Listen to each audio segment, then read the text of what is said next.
Did the Obama presidency help or hinder African Americans?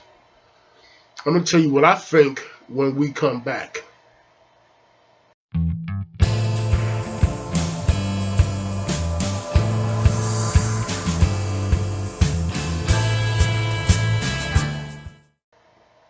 Did the Obama presidency help or hinder African Americans? I'm Rob Bell, and this is the Daily Rant. In my opinion, I think to some degree the presidency of Obama hindered African Americans in this country.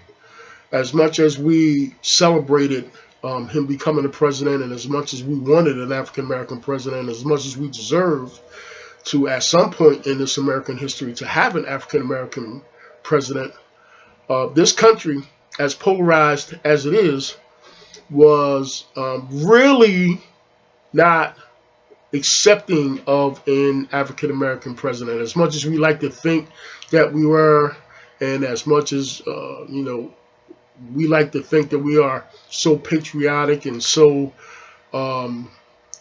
accepting of race in this country, we wanted to come together, and it was supposed to be the campaign of change, and we was going to bring America together in a way that has never been brought together in the history of this country. None of that really ever happened, because the reality of it is the president of the United States does not run this country. The Fortune 500 companies in this country and Wall Street runs this country. And the Fortune 500 and Wall Street could care less about anybody who was not contributing to their money-making machine, especially African Americans. And so in his tenure, in his last 8 years, I can personally say as an African American, my life has not changed or has not been any better, or any policies that he has kind of enacted and went through has made my life any different. And I'm not just saying that because I'm an African American, that I, should have gotten some privilege of him being an African American president, but then to some degree, we all should have, because as far as African American presidents go, he was the only one. We've never had a black president in this country, and we've always had white presidents. And white folks in this country have always enjoyed white privilege, not just because we've had white presidents, it's just because. So, now we all marched and threw up our American flags, and woohoo, we had a great time. We got an African American president, and really, not a whole lot has changed for us in this country, especially, again, African Americans. To some degree, Obama was afraid to do anything for African Americans. He did a lot for a lot of other groups, but when it came to African Americans, especially and particularly, he was afraid. He stayed away from that because he didn't want to be looked at as the guy who was looking out for, quote unquote, his people. And so, we didn't directly benefit a whole lot from anything in terms of him being at the helm and him being in leadership. If anything, moving forward, we're getting ready to suffer for this because, if you've paid attention to Obama's campaign, everything that he tried to do with regard to making some positive change in this country, the Republicans shot down like fighter pilots. They didn't want to support him on anything. Anything that he did, they had an issue with. And so now that he is on his way out, we got a bunch of clowns campaigning for president right now, especially in that Republican Party.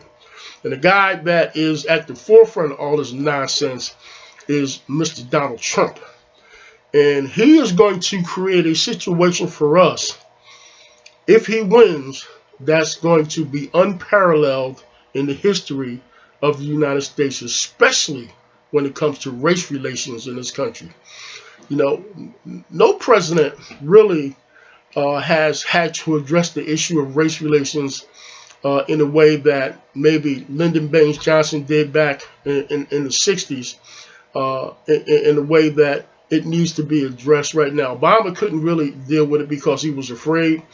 Some of the presidents before him, the Bush presidency, the Bush's presidencies, they didn't want to deal with it because they didn't really give a damn because it didn't really matter to them.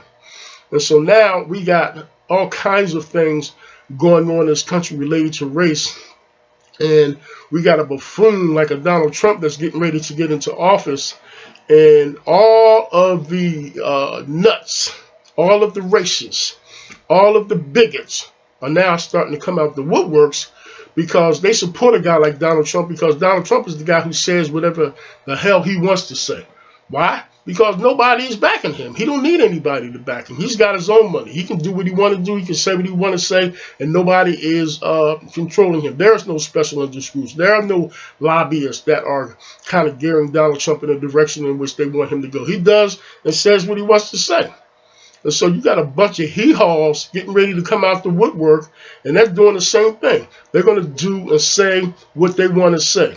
And it's going to create a situation in this country where it's going to be horrific in terms of how we deal with each other on this whole race issue. But I've always said that, although there was a victory in terms of getting a African-American president into the seat of the presidency, the fallout is going to be the establishment is going to make us pay for that once that African-American president is out of that seat. They're going to say, oh, you had your term.